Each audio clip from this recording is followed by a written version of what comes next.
শাবনূর ও শাকিব খানের দুটি বাংলাদেশ চলচ্চিত্রের ইতিহাসে শাবনূরের ক্যারিয়ারের শেষ ও শাকিবের ক্যারিয়ারের শ্রেষ্ঠ জনপ্রিয় জুটি। তাদের দুজনকে অনেক মিস করি।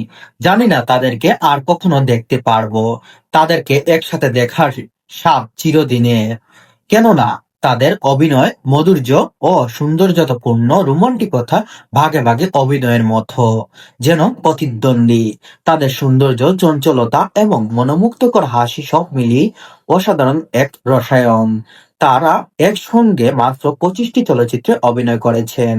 আমাদের শাবনূরই ছিল শাকিব খানের ক্যারিয়ার গড়ার এক পথপ্রদর্শিকা। শাকিব খানের সাথে অভিনয় করে শাবনূর অর্জন করেছে বিশাল এক জনপ্রিয়তা। তবে শাবনূর যখন সিনেমা ছেড়ে যান তখন শাকিব খানকে একাই টেনে নিতে হয়েছে বাংলাদেশ সিনেমা ইন্ডাস্ট্রিকে।